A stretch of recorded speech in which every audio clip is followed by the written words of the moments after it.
What if your entire life would transform if you just stopped avoiding? The fascinating thing about this entire dynamic is that a lot of people see it as they either have to be perfect or they are nothing at all.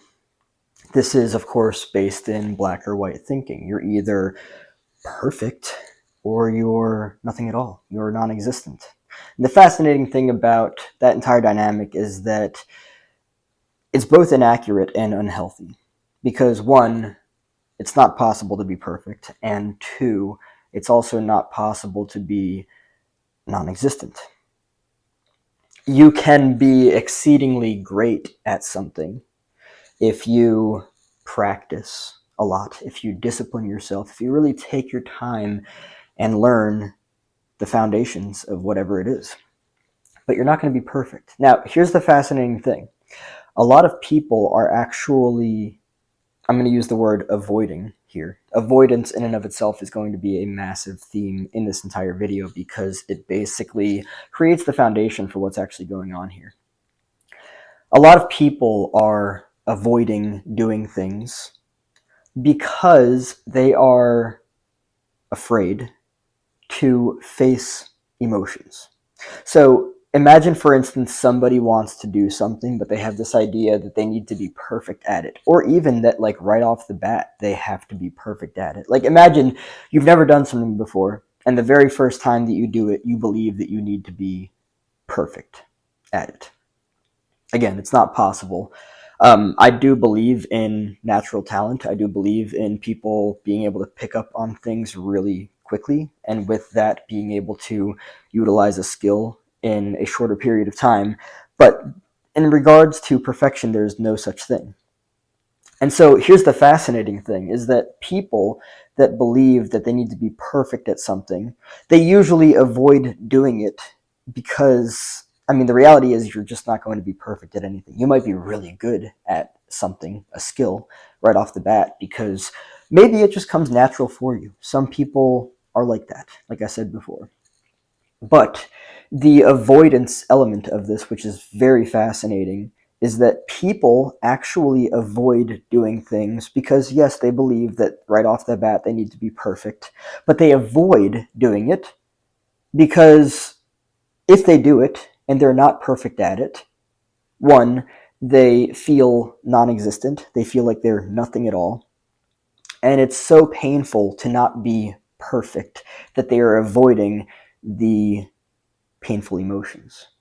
And maybe the painful emotions present are like shame, whatever it is. It doesn't matter what it is. Shame, guilt, it really doesn't matter what it is. Whatever you learned that the painful emotions present were. But let me make it very clear. There's no such thing as perfection. And there's also no such thing as, like, also non-existence. And when I say non-existence, what I'm referring to is not a matter of, this life and stuff. What I'm referring to is that you might experience this concept of non-existence because you weren't perfect at what you did. Either you're everything, you're all great at it, or you're nothing at all. That's the black or white dynamic.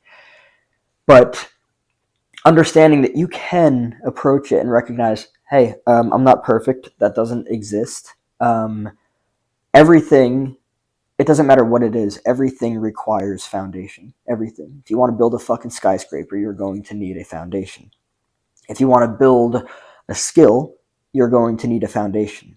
A lot of people that are very much stuck inside of black or white thinking with this idea that they need to be perfect or that they're nothing at all, they believe that they need to approach the skill as though within the hour that they do it, they need to have everything figured out. And it really fucks them up because, one, it's not an accurate representation of how everything goes. Two, they're holding in the back of their mind that they need to be this concept, this idea of perfection that probably their parents mind fucked them with and allowed them to believe that it needs to be everything or it's nothing at all.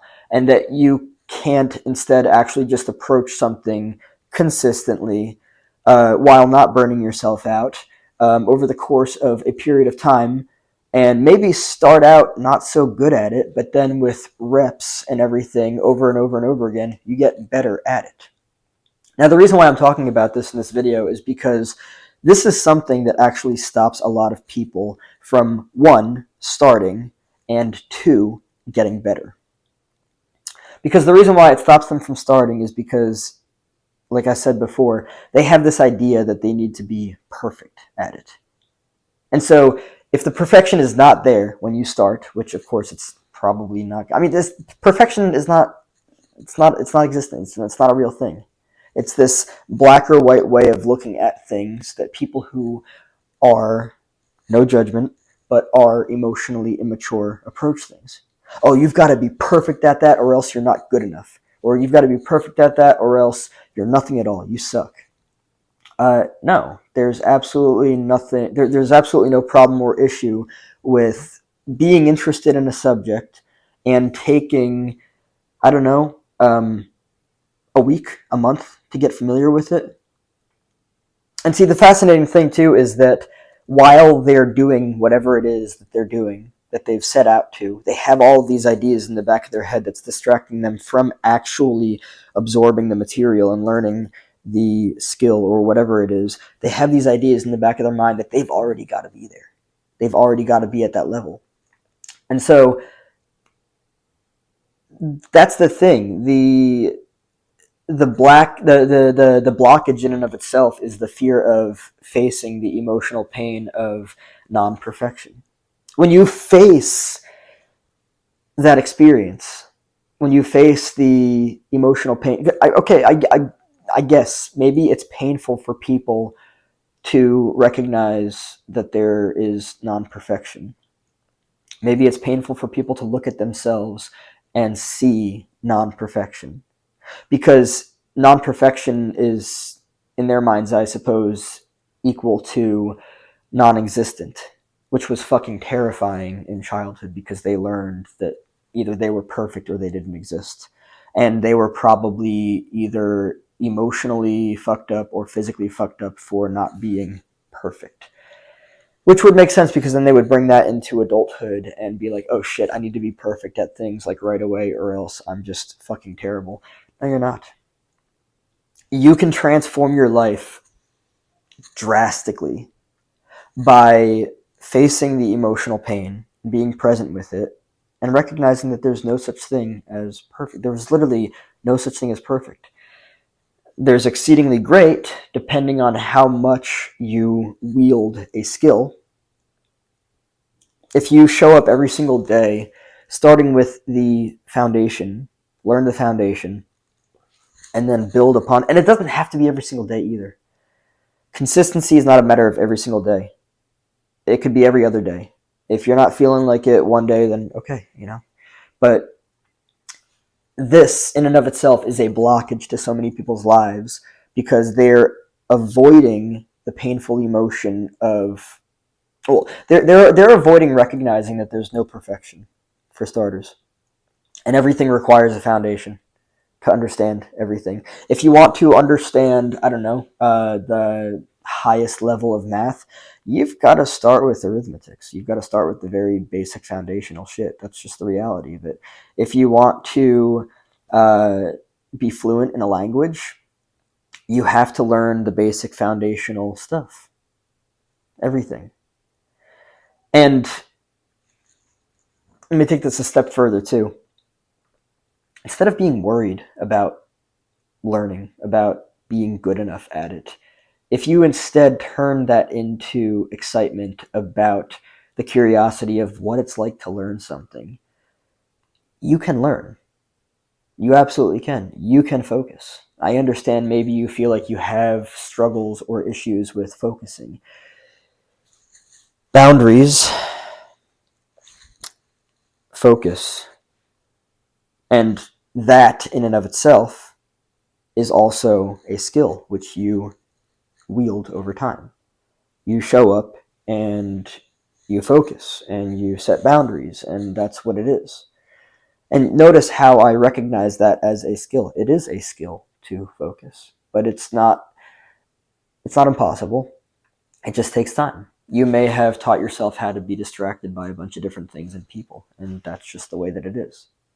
Your life can be drastically different if you choose to face this entire dynamic, expose yourself to the reality of what's actually going on here. Because actually, I mean, I'm not going to call it psychotic, but what I will say is that it is not reality that you would be perfect, especially not in the very beginning, but not at all. That's not reality. That's not a real representation of anything in life. You start somewhere, hopefully at the beginning, where you, I guess, need to recognize that you are. That's fine. It's humble. Be present with yourself, be present with the process, and it just transforms everything. Your fear of not being perfect is creating a dynamic of avoidance in your life. That's the reality of it. Again, your fear of not being perfect is creating a dynamic of avoidance in your life. You may believe that either you're perfect or you're nothing at all, like I said before, which is black or white thinking. But it's not that you're perfect or nothing at all. You just are avoiding emotional pain. It's okay. It's not good or bad or right or wrong, but just recognizing it for what it is the ticket out. See it for what it is. See it for what it is. It's not that you can't focus. It's not that it might be that you're distracted, but you're putting distractions in your path. You can focus. You can focus. You absolutely can focus. And you don't need anybody else's permission to do anything. Give yourself permission. Validate yourself.